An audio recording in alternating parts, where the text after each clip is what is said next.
নমস্কার।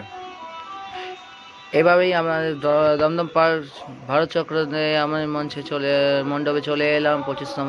এবারে থিম কুড়ে ঘর, একটা আলাদা চিত্রে বানানো এই প্যান্ডেল। সেই প্যান্ডেলের মধ্যে কত রকমের আপনারা নকশা দেখতে পারেন, ইউনিকনেস কতটা ভিজুয়ালি এফেক্টসের মাধ্যমে দেখা যাচ্ছে, এত সুন্দর ইউনিক ডিজাইন। আর পুরোনো দিনের যেরকম মাটির ঘর, ঠান্ডা যেরকম চাষিরা থাকে, যেরকম কত মানুষের গ্রামের বাড়িতেও থাকে, সেরকমই পুরো ইউনিক ডিজাইনিং তৈরি করা এই ওরে ঘরটা। এর মধ্যে অনেক রকমের মাশরুমের অ্যাডেড করা আছে, তার সাথে আপনার ঠাকুরটাও দেখতে পারেন কত সুন্দর ইউনিকনেসভাবে।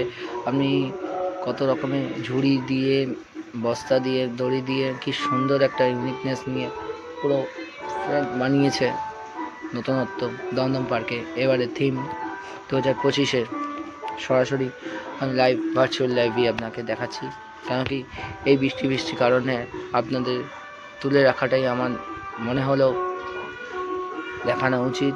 সেক্ষেত্রে মায়ের পুজো সবাইকে ভাগ করে নেওয়া উচিত, সেই কারণেই আমরা সরাসরি দেখিয়ে দিচ্ছি। আর মণ্ডপের পুরো ঠাকুরটাও দেখুন কীরকম ইউনিক, একজন 3 মূর্তির ঠাকুর। এখানে আপনার গণেশ কার্তিককে দেখতে পাবেন না, কোনো লক্ষ্মী বলে আর মিনি ঠাকুরও আপনার এটা আছে, মহিষাসুর আলাদা একটা গ্রুপে দেখা যাচ্ছে এখানে, তার সাথে একটা ছোটো ঠাকুরও, মিনি ঠাকুরও দেখা যাচ্ছে এখানে। আর আপনার এখানে কি সুন্দর একটা ঠাকুরের প্রতিমা করানো হয়েছে ডিজাইনিং করে, একটা ইউনিকনেস হিসেবে, পঞ্চমুখ হিসেবে